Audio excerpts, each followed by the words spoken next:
हाय लबास्टर dreamers. आज तारीख है 5 अगस्त 2020। चलिए देख लेते हैं आज हमें कौन कौन से आर्टिकल डिस्कस करने हैं। कल की तारीख में यूपीएससी का रिजल्ट आया हुआ है। अब नेक्स्ट इन लिस्टिंग में आपका नाम हो सकता है। जस्ट प्रोसीड होते रहिए, धीरे धीरे अपने कदम आगे बढ़ाते रहिए, एक दिन आप लबासना तक पहुंचेंगे जरूर। अब हम अपने कार्टून की ओर मूव करेंगे। कार्टून में बेसिकली दो चीज़ों पर यहाँ पर प्रॉपर क्या दिया जा रहा है कि फोकस किया जा रहा है। वो कुछ ऐसा है कि ये लाल कृष्ण आडवाणी जी हैं। इन्होंने 1990s में किया गया था कि राम मंदिर के रिगार्डिंग क्या किया कि आंदोलन स्टार्ट किया, और इन्होंने ही पूरा जो इनिशिएटिव था टेम्पल बनाने का, मंदिर बनाने का, वो पूरा इन्हीं का था। जो पूरा प्लान था इनका वो सब इन्हीं का था। लेकिन जो सेहरा सजता है वो मोदी के नाम का सज जाता है, क्योंकि उसे जो कंप्लीट करते हैं वो पीएम मोदी के कार्यकाल में हो रहा है। इवन हुआ क्या था कि इन्होंने जब अपने प्राइम मिनिस्टर के लिए जब इलेक्शन लड़ रहे थे 2008-9 में, तो इन्होंने इसी को अपना पूरा मुद्दा बनाया था कि हम राम मंदिर को बनवा देंगे। बट ये पूरा पूरा क्रेडिट अभी कौन लेकर के जा रहा है? पीएम मोदी लेकर के जा रहे हैं, राइट। अब हम अपने आर्टिकल की ओर मूव करेंगे। आर्टिकल में हमारे पास सबसे पहला वाला जो आर्टिकल है डिस्कस करने के लिए वो रिगार्डिंग द कश्मीर इशू है। कश्मीर में हुआ क्या है कि 5 अगस्त है, तो आज 1 साल 1 दिन हो गए हैं वहाँ से। तो आर्टिकल 370 और 35A को इन्होंने क्या किया कि रिमूव किया हुआ है। अब उसके बाद से लेकर के अभी तक, अब आर्टिकल में राइटर क्या कहते हैं कि जो इंडिया का जो पर्सपेक्टिव है, जो सेंटर के जो लीडर हैं, जो उनका ओपिनियन है कि जो कश्मीरीज हैं करे वो इंडियंस नहीं हैं। अब उसी को अब ये एग्जांपल्स वगैरह देंगे, कहेंगे कि जो शमशेर सिंह थे और काफ़ी ये लीडर्स के नाम बताएंगे और बोलेंगे कि जब ऑपरेशन जिब्राल्टर हुआ था, जिसमें पाकिस्तान के जो इन्फेल्ट्रेट थे, मतलब जो वहाँ के कबीले वाले थे, वो कर क्या रहे थे कि जम्मू एंड कश्मीर में कब्जा करने के लिए आगे आ रहे थे। तो ऑपरेशन जिब्राल्टर में जो कश्मीरीज होते हैं, कश्मीरीज बहुत ज़्यादा सहायता करते हैं इंडियन ट्रूप्स की। इंडियन ट्रूप्स तो बाद में आते हैं, बट उससे पहले हुआ क्या था कि जो कश्मीरीज थे कह रहे उन्होंने उन्हें रोका हुआ था। ठीक, फिर आगे क्या कहते हैं कि ठीक है, जब कबीले वाले अंदर अंदर घुस रहे थे, तो इंडियन आर्मी के आने के पहले और उनके कबीले वाले के मीन यहाँ पर एनेक्स करने के पहले जो टाइम का जो डिले था वो जस्ट बिकॉज ऑफ कश्मीरीज की वजह से था। क्योंकि जो कश्मीरी के जो सोल्जर थे, जो कश्मीर के लोग थे, उन्होंने किया क्या था कि पाकिस्तानियों को रोक करके रखा हुआ था, तो जिससे वो एक बड़ा लैंड एक्वायर नहीं कर पाए और उन्हें काफ़ी समय तो रोक करके रखा हुआ था। तो राइटर कहते हैं कि देखिए, आप उन कश्मीरीज को आप भूल रहे हो, आप उन कश्मीरीज के जो बलिदान है कह रहे आप उनको बिल्कुल भी याद नहीं कर रहे हो। ठीक है, तो आपको उन्हें याद करना चाहिए, क्योंकि उन्होंने टाइम टू टाइम पे बहुत सी से सेक्रीफाइसेस उन्होंने किए हुए हैं। और उन्होंने ऐसा नहीं है कि केवल कश्मीरियत के लिए, बल्कि कश्मीर को इंडिया का पार्ट मानते हुए उन्होंने अपना बलिदान दिया हुआ है। तो इसलिए आपको उनको ध्यान देना चाहिए। इसमें एग्जाम के पर्सपेक्टिव से ये ऑपरेशन जिब्राल्टर थोड़ा सा इंपॉर्टेंट हो जाता है। ठीक है, तो ऑपरेशन जिब्राल्टर से मे भी हो सकता है कि क्वेश्चन पूछा जा सके। ठीक, तो इस पूरे आर्टिकल में इससे ज़्यादा कुछ है नहीं। इसमें बहुत ढेर सारे लीडर्स के नाम दिए हुए हैं, फिर उनके द्वारा जो कंट्रीब्यूशन है कह रहे उसके बारे में बात किया गया है। और जो जिस्ट ऑफ द स्टोरी ये है कि कश्मीरीज ने कभी भी पाकिस्तान का फेवर नहीं किया हुआ है, इंडिया का फेवर किया हुआ है, और उन्होंने हमेशा इंडियंस की मदद की हुई है। ठीक है, तो ये वाला आर्टिकल हमारा डिस्कस हो गया। हमारे पास नेक्स्ट वन आर्टिकल है डिस्कस करने के लिए। देखिए हुआ क्या कि 9 नवंबर 2019 में होता क्या, राम मंदिर के रिगार्डिंग एक फैसला आता है।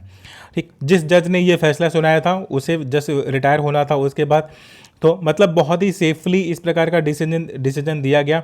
और ऐसा ये मुद्दा माना जाता था राम मंदिर का कि ये हिंदू मुस्लिम के दंगे वाला ही लफड़ा है। मतलब कभी भी अगर इस इशू पर कोई भी अगर पॉलिटिकल पार्टी अगर हाथ लगाती है तो दंगा तो पक्का होना है, मतलब ब्लड शेड होना ही होना है। ठीक, तो ऐसी मान्यता थी। अब राइटर यहाँ पे कहते क्या हैं कि जो हमारे मीडिएटर्स थे कह रहे हैं कि हमें उन्हें याद करना चाहिए, हमें उनके कंट्रीब्यूशन से सीखना चाहिए कि उन्होंने किस प्रकार से योगदान दिया हुआ था। अब ये आज से नहीं चला रहा था सब कुछ, ये 1970 से 1960 से इवन 1955 से ही ये सारी बातें स्टार्ट हो चुकी थी कि अब वहाँ पर राम मंदिर बनेगा कि नहीं बनेगा। अब देखिए, अब अदर्स टेम्पल्स भी हैं खैर जहाँ पर मुस्लिमों ने किया किया था कि हिंदू के टेम्पल्स को डिस्ट्रॉय किया है, तोड़ दिया है, वेंडलाइज किया हुआ है, बट स्टिल अब जो हिंदूज हैं कह रहे उन्होंने हर जगह मंदिर बनाने की मांग नहीं की हुई है। और पूजा और जो पूजा वाली जो प्रथा है, जैसे मथुरा में काफ़ी मंदिरों को इन्वेडर्स के द्वारा तोड़ दिया गया था। तो अभी वहाँ पर कुछ नए मंदिर बना दिए गए हैं, लेकिन पुराने मंदिर को जीर्णोद्धार के लिए या उनके पुनर्निर्माण के लिए ऐसा कोई आंदोलन नहीं चलाया जाता है। लेकिन अयोध्या वाला केस थोड़ा सा अलग है, क्योंकि अयोध्या में क्या है कि राम की जन्मभूमि है और अयोध्या में राम का कोई मंदिर है नहीं। तो इसकी वजह से जो हिंदूज़ का जो स्पिरिट है, जो थॉट है और जो उनका बिलीफ सिस्टम है, जस्ट बिकॉज क्योंकि वहाँ पर वो राम मंदिर बनवाना चाहते हैं। और अब राइटर कहते क्या है कि हुआ क्या है कि इन दोनों के बीच में सामंजस्य स्थापित करने की कोशिश की गई है और 5 एकड़ की जो लैंड है कह रहे वो मुस्लिमों को भी दिया गया है। अब मुस्लिम अगर चाहे तो वहाँ पर अपनी जो कम्युनिटी है कह रहे उसके वेलफेयर के लिए कोई भी काम कर सकते हैं, या अपने लिए मस्जिद भी वहाँ पर बनवा सकते हैं, क्योंकि ज़्यादातर ऐसी जगह देखा गया है कि जहाँ पर मंदिर होता है कह रहे उसके आसपास कहीं ना कहीं मस्जिद ज़रूर होता है। कह रहे कि ये तो ठीक है, बीच वाला रिजल्ट हमें देखने को मिल गया था और बहुत ज़्यादा ब्लड शेड नहीं हुआ, बहुत ज़्यादा खून खराबा नहीं हुआ था, और जो हमारे धर्मगुरु थे और जो मीडिएटर्स से बेसिकली अब राइटर उनकी फिर तारीफ़ करते हैं, कहते हैं कि उन्होंने बहुत अच्छा काम किया हुआ था। और अभी जो राइट नाउ जस्ट बिकॉज क्योंकि आज होना क्या है, आज वहाँ पर राम मंदिर का भूमि पूजन होना है, तो उसी के रिगार्डिंग ये पूरा आर्टिकल है। एग्जाम्स के पर्सपेक्टिव से उतना ज़्यादा रेलिवेंट नहीं है, बट इसमें 2 बातें ध्यान देने की हैं कि जो राम टेम्पल का जो निर्माण हो रहा है कह रहे कि वो किस बेसिस पर हो रहा है, कह रहे कि ऑन व्हाट बेसिस, तो ये सोशियोलॉजी पर्सपेक्टिव से इंपॉर्टेंट हो सकता है। तो हमारा ये वाला भी आर्टिकल डिस्कस हो गया। अभी हमारे पास जो नेक्स्ट वन आर्टिकल है डिस्कस करने के लिए, वो रिगार्डिंग द वीज़ा के रिगार्डिंग है। देखिए वीज़ा वगैरह के साथ केस क्या हुआ है कि जो हमारे डोनाल्ड ट्रंप साहब हैं, अब वो हर मोर्चे पर तो फेल हुए हैं, तो इसीलिए वो पहले तो उन्होंने वापस से रिवोक कर लिया था, कहे कि नहीं ठीक है अब हम सबको वीज़ा वगैरह देंगे, लेकिन अभी क्या बोल रहे हैं कि अब हम फिर से H1B वीज़ा के रिगार्डिंग क्या करें, वो अवरोध पैदा कर रहे हैं। ठीक, जस्ट बिकॉज क्योंकि 3 नवंबर में हो सकता है कि जो अमेरिका के लोग हैं कह रहे हैं कि डोनाल्ड ट्रंप को पनिश करें, उसी से फियर हो गई, उसी से डर करके वो राइट नाउ अभी क्या कर रहे हैं डोनाल्ड ट्रंप कि वो पूरा परेशान है और इस प्रकार की स्टेटमेंट दिए जा रहे हैं। जबकि इंडिया के साथ उनके अच्छे रिलेशन हैं, इंडिया के साथ वो अपना और भी ज़्यादा रिलेशन अच्छा बनाने की कोशिश कर रहे हैं, बट स्टिल वो बीच बीच में कुछ ऐसी बातें बोल देते हैं जिससे होता क्या कि रिलेशन में क्या खटास पैदा हो जाती है। तो जो इस प्रकार के जो हेटफुल कमेंट्स हैं कह रहे हैं वो डोनाल्ड ट्रंप के ऊपर शोभा बिल्कुल भी नहीं देता है, वो भी डिप्लोमेटिक फ्रंट पर तो बिल्कुल भी नहीं। अभी उसके बाद हमारे पास जो नेक्स्ट वन है आर्टिकल डिस्कस करने के लिए, वो regarding the language of the unity है। अब देखिए लैंग्वेज ऑफ द यूनिटी का मतलब ये हुआ कि जो नई एजुकेशन पॉलिसी आई हुई है, तो नई एजुकेशन पॉलिसी में 3 लैंग्वेज का कॉन्सेप्ट था। मतलब ये कि एक वहाँ का लोकल लैंग्वेज सिखाया जाएगा आपको, एक इंग्लिश सिखाया जाएगा और आपको, और एक हिंदी सिखाया जाएगा आपको। लेकिन तमिलनाडु के जो चीफ मिनिस्टर हैं वो कहते हैं कि नहीं भाई, मेरे ऊपर हिंदी आप थोपिए बिल्कुल भी नहीं, और हम अपनी लोकल लैंग्वेज सीखेंगे और एक इंग्लिश सीखेंगे, हिंदी मुझे नहीं सीखनी। ठीक है, अब जो हिंदी को जो थोपने वाली बात की जा रही थी कि जो ट्राई बेसिकली हुआ क्या कि तीन लैंग्वेज को इन्होंने क्या किया कि बोला कि अभी आपको क्या करना पड़ेगा, अभी आपको 3 लैंग्वेज सीखना पड़ेगा। तो जितनी भी अपोजिशन जो पार्टीज हैं कह रहे हैं वो सब एक तरफ हो जाती हैं और बीजेपी की अगेंस्ट बोलते हैं कि ये तो नॉर्थर्न इंडिया का जो लैंग्वेज है कह रहे वो साउथर्न इंडिया पर थोपा जा रहा है, कह रहे ये बिल्कुल भी इसे बर्दाश्त नहीं करेंगे। और ये हम अपने जो रीजनल, जो डिसेंट्रलाइज और जो फेडरलिज्म वाला जो कॉन्सेप्ट है कह रहे हैं कि उसके अकॉर्डिंग सारा कुछ चलना चाहिए, और एक कोऑपरेशन के माध्यम से आप इस नई एजुकेशन पॉलिसी को आप इंप्लीमेंट करिए। आप हमारे ऊपर लैंग्वेज को थोप करके आप हमें डोमिनेट करने की कोशिश बिल्कुल भी मत करिए। क्योंकि जो साउथ इंडियन है कह रहे हैं उनका यह मानना होता है कि जो नॉर्थ इंडियन है कह रहे हैं वो बेसिकली चाहते क्या है कि जो साउथ इंडियन का जो शेयर है कह रहे हैं वो ज़बरदस्ती मतलब कि शेयर अपना ज़बरदस्ती हड़पना चाहते हैं, या वहाँ पर डोमिनेट अपना स्थापित करना चाहते हैं। ठीक है, तो अब हमारे पास अभी क्या है, अभी नेक्स्ट वन आर्टिकल हमारे पास जो डिस्कस करने के लिए वो regarding the human rights in the valley है। अब देखिए ह्यूमन राइट्स क्या हो रहा है कि जम्मू एंड कश्मीर में 1 साल 1 दिन हो गए कि ये पूरा आर्टिकल 370 आर्टिकल 35A को रिमूव किए हुए। अब देखिए ये सारी चीज़ें रिमूव होने के बाद भी 1 साल तक वहाँ के सारे जो लीडर्स हैं कह रहे हैं उनको हाउस डिटेंशन में या फिर होम डिटेंशन में, मतलब बेसिकली उन्हें डिटेन करके रखा गया है। अब राइटर कहते हैं कि जो सिविल प्रोसीजर है ना, जो क्रिमिनल प्रोसीजर हमारे पास एक्ट बना हुआ है जिसके थ्रू हम किसी को सजा देते हैं, कह रहे उसमें डिटेंशन का कोई प्रावधान है ही नहीं। लेकिन हाँ, स्टेट गवर्नमेंट, लेकिन उसके बावजूद जो स्टेट गवर्नमेंट होती है, कह रहे वो डिटेंशन नामक इस प्रकार के जो टर्म है, इस प्रकार के जो लॉ है, कह रहे उसको बहुत ज़्यादा यूज़ करती है। लेकिन हाँ, स्टेट गवर्नमेंट को केवल एक प्रकार का अधिकार दिया गया है कि वो सब जेल का निर्माण कर सकती है, कहीं पर भी जहाँ पर भी चाहे उसे अपनी सुविधा के अनुसार सब जेल मतलब जेल नहीं, जेल से थोड़ा सा वहाँ पर रिलैक्सेशन होता है, कह रहे वो सब जेल का निर्माण कर सकती है। लेकिन जिसका बहुत ही सेकेंडरी लेवल पर जिसका मेंशन हो, कह रहे आप उसको प्राइमरी लेवल पर आप जाकर के उसका उपयोग कर रहे हो। और अब जो मेजर जो लीडर्स हैं, कह रहे आपने उनको डिटेन करके रखा हुआ है। और ये कहाँ तक सही है कि आप वहाँ के लोगों को, कि मीन वहाँ के बिजनेसमैन को, वहाँ के जो मैनेजमेंट है, कह रहे वहाँ के जो लीडर्स हो, कह रहे आप उनको 4G की टेक्नोलॉजी आप यूज करने नहीं दे रहे हो। उनके पास 2G की स्पीड है। अगर आपने इंटरनेट पहली बात तो बहाल नहीं किया था, और जब बहाल कर भी दिया तो अभी वहाँ पर 2G चल रहा है। मतलब वहाँ का जो प्रोफेसर है, जो वहाँ के डॉक्टर हैं, टीचर वहाँ पढ़ा नहीं सकता है, डॉक्टर काउंसलिंग नहीं कर सकता है। तो अब बेसिकली आप उनके राइट्स का ये वायलेशन कर रहे हो। कह रहे हैं कि ये, कह रहे हैं उनका जो फ्रीडम ऑफ स्पीच है और जो हेल्थ है ना, कह रहे आपने उनका ध्यान देना चाहिए और उनकी केयर करनी चाहिए। और 1 साल के बाद भी अगर आप वहाँ पर इस प्रकार की नॉर्मलसी अगर लाने में असफल होते हो, तो आपको दोबारा से सोचना चाहिए अपने तरीके पर जिस प्रकार से आप काम वहाँ पर कर रहे हो। क्योंकि बहुत ज़्यादा मिलिट्री आप वहाँ पर डिप्लॉय करके और हालात को बहुत जल्दी आप नॉर्मल नहीं कर सकते हो। और आपने कॉन्स्टिट्यूशन में चेंजेस किए हैं, लेकिन आपके लोगों के थॉट को बदलना होगा। और जो कल्चरली जो टाइज है, करें आपको कल्चरली उनको इंटीग्रेट करना होगा। आप ये काम फोर्सफुली बिल्कुल भी कर नहीं सकते हो। ठीक है, तो इस पूरे आर्टिकल में राइटर इन्हीं के रिगार्डिंग बात करते हैं।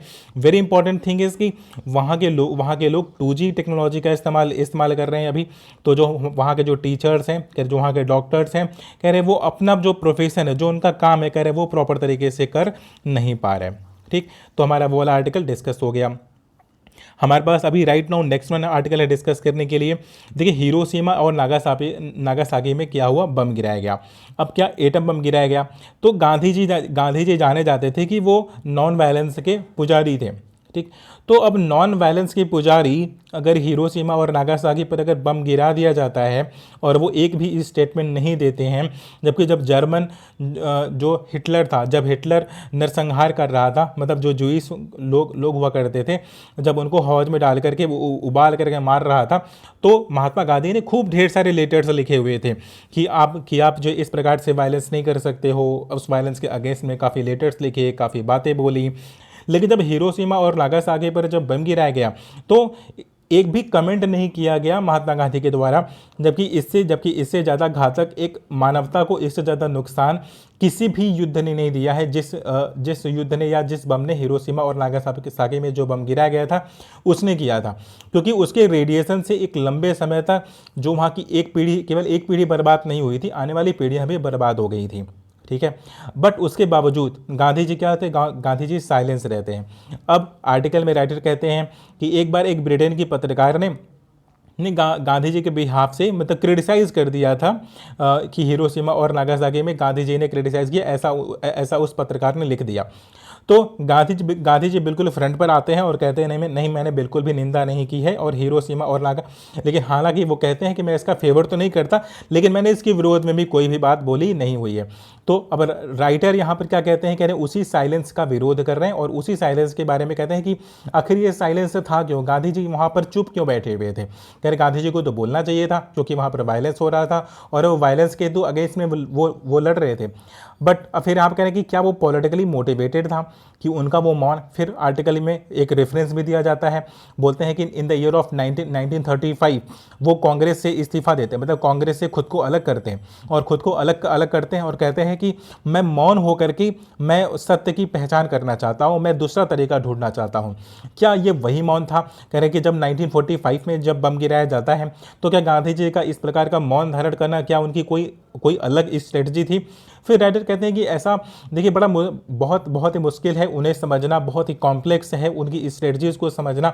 लेकिन बट स्टिल अगर मानवता पर अगर इस प्रकार का खतरा पैदा हुआ था, इस प्रकार का बम गिराया गया था, इस प्रकार का वायलेंस हुआ था, तो उन्हें इसे क्रिटिसाइज ओपनली करना चाहिए था। ऐसा एक जनरल व्यू में हमें देखने को मिल सकता है। लेकिन अब गांधी जी की जो दो स्ट्रेटजीज थी कि जो नॉन वायलेंस और वो मौन, तो वो नॉन वायलेंस के से करते क्या थे कि मैं जो अपने विरोधियों को परास्त करते थे और मौन शिक्षा करते थे कि नए तरीके ईजाद करते थे जिससे कि क्या कि वो वायलेंस को रोक सके। ठीक है, तो अब मे भी कि गांधी जी की फिलॉसफी या गांधी जी का कॉन्सेप्ट या हो सकता है कि कुछ और रहा हो, बट यहाँ आर्टिकल में राइटर कहते हैं थोड़ा सा क्रिटिसाइज करते हैं और कहते हैं कि हिरोशिमा और नागासाकी पर गांधी जी का इस प्रकार का कोई भी वक्तव्य न देना, कह रहे कि यह थोड़ा सा लिटिल बिट चिंता में डालता जरूर है और उनके ऊपर यह प्रश्न चिन्ह तो जरूर खड़ा कर देता है। ठीक, तो आज की तारीख में हमारे पास जितने भी रेलिवेंट आर्टिकल से डिस्कस करने के लिए मैंने वो सारे आर्टिकल डिस्कस कर लिए। और जो गांधी जी वाला आर्टिकल था ये हम लोग एग्जाम्पल में ये कोर्ट में इवन ऐसे राइटिंग में हम कहीं भी इसे कोट कर सकते हैं, मेंशन कर सकते हैं। इवन एथिक्स के चौथे वाले पेपर में भी ये काफ़ी हेल्पफुल हो सकता है। ठीक, तो thank you so much for watching the video.